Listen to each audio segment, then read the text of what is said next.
Watch the top lane matchup. His Alistar is pretty insane. This is the champion he made his name on first, and he's going to engage down here onto Keria. Not going to get any. It'll be interesting to watch the mid lane matchup as well, as we're trying to get a root down, but that will be avoided. Khan is running through the jungle and gets spotted there by one or who's skilled player, so he has it in his wheelhouse, although we haven't seen it in a while, as we're going to have the engage down on the bottom side. That is not the spear Canyon was looking for. They're still trying to get on top of Keria, though, and it looks like there will be enough damage, as Keria did not have flash, as another spear lands here, and Canyon misses the jump, even after crash through. So really nice start here in terms of Damwon-Kia's early game and jungle presence. His ult gets hit. Khan is up against the wall. This is not where you want to be against the Graves, as the damage, he has to stick around to make sure he gets the kill. Canyon will sacrifice himself for it. Oh, the spear lands through the minions, as Zeus is going to have to flash away and hook shot. And the spear this time will not land. But man, Canyon forces the flash out and puts on an immense amount of pressure. So well played here on the top side of the map from Khan and Canyon to match the rotation, but a really big misjudge. You're still here? Oh, this is not over yet. Max range spear? Yep. Sees him backing. Down you go, Zeus. Not messing around in this third game. Yeah. Oh, Canyon! Fun. Even after all the topside shenanigans, they're still saying that we can take the Rift Herald away.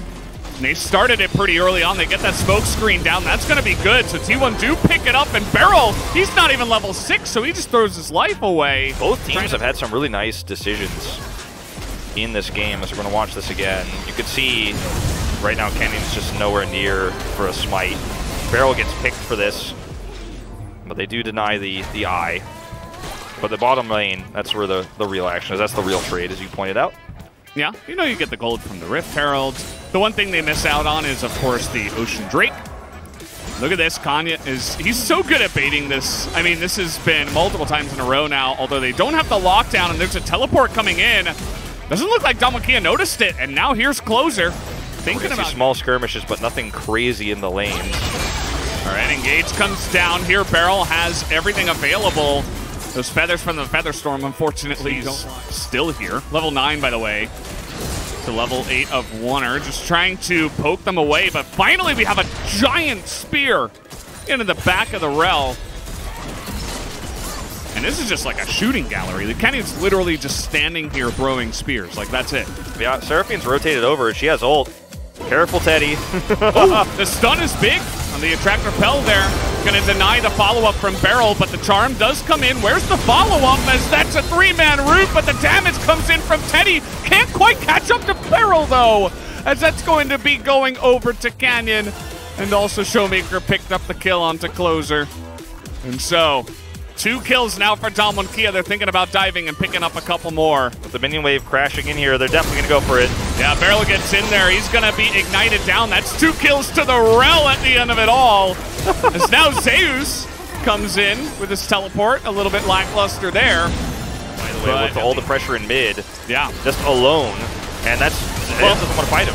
Clozer's just bottom side as a huge engage comes in, but the knockup from Beryl is massive. But now Clozer gets onto that back line as Ghost is still alive for an incredibly long amount of time. Somehow, some way, thought he was definitely dead. Here comes Teddy. Not quite able to follow it up as we're going real deep here. Beryl gets everybody at T1 have massively overextended under the turret. Wow. I mean, you have to respect the Alistar. You can't just walk forward like that. He will punish you. And he does. This is a fantastic start to the team fight here. As, okay, you're trying to take a turret down. You're Damwon-Kia. You're caught here. And then Keria makes the call, goes in with a big Magnet Storm, has the Attract Repel, and you can see Damwon-Kia doing everything they can to try to peel for this. Clozer teleports in. He's here with the lockdown. The root is good, actually, onto the backline, but unfortunately it's not enough damage to kill Ghost. And then this is when Teddy's like, okay, I'm ulting, we're going. And Zaya says, I'm hookshotting in. Beryl's like, nah. just flashes right in, gets a knock-up, then the headbutt, and sends him to Timbuktu. And they didn't kill Ghost. He was able to just line them up, like, if they don't have a...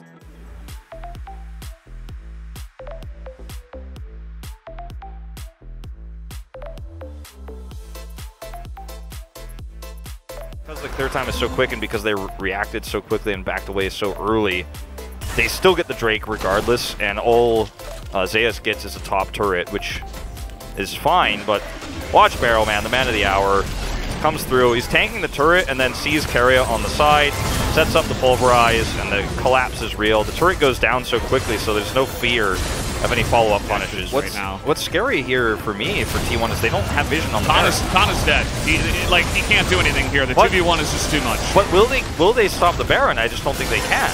And like, no, I think you're okay with this if you're Damwon Kia. I don't even think they'll try. They don't have any vision of this whatsoever, and they're coming over, but like, and the pings are coming through, but they're just so late. Oh, they're actually trying. It's a little bit too little too late, as you mentioned. Barrel gets the big engage. And Damwon, I think you just got to get out of here with the teleports being considered, as Showmaker trying to fight front to back. Keria does make the play happen, but Barrel is tanking so much in the front line. He will go down at the end of it all. You can see T1 are backing off. Zeus has another idea in mind, as he was thinking about landing that hook shot. Look at the damage from Clozer! Clozer's doing so much here. The teleport now coming in as Warner goes a little bit too deep. Now Zeus trying to get the backline, but he gets blown up, and Clozer can't do it either.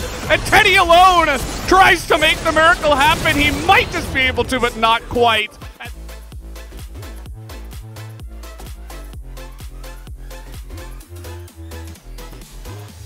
They do have plenty of time, and yikes. Okay,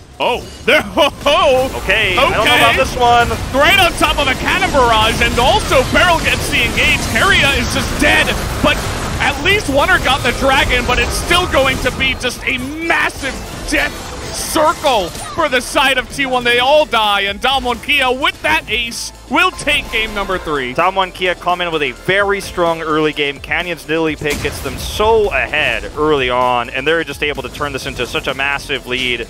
It becomes insurmountable. T1 with some flashy plays around the Baron pit, but at the end of the day, there was a big disconnect in communication in these last few fights. And sure, they group up for the Rise teleport into the Drake pit, but I don't think anybody thought that was going to go well. And at the end of the day, they get out-macroed, outplayed by Damwon Kia, who will take their 11th win in a shaky series, but a win nonetheless. Oh, they wanted more.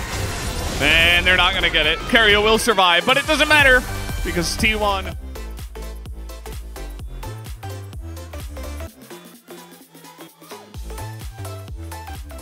Sad faces here on the side of T1, but it was a close series. I felt like that last Rise ultimate was just like a witness me, right? From Mad Max, just like all 5 of them together, like, please witness me, we tried hard, but... I can't agree with the choice. Pretty desperate, yeah. But, I mean, sure, desperate times call for desperate measures, and maybe the surprise factor, if you think that Damwon Kia are going to get out of position or somebody's going to get picked, maybe you believe in it, but T1, I think no one is concerned about how they played this game despite being behind. I think everyone's very impressed with how they played game 2. I think if you're a T1 fan, you're going to have to unfortunately keep going back to game 1, right? This is one of those games that you'll never forget.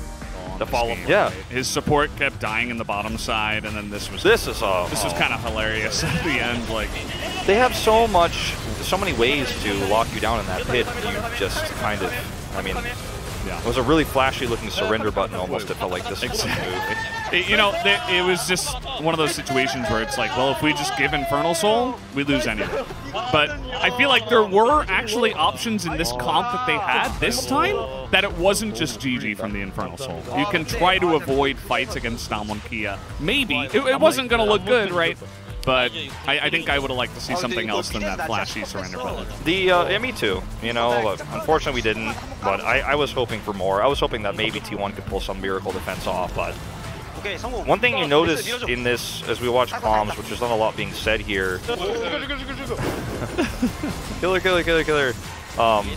One thing I noticed is as everyone on Damwon Kia looks relieved.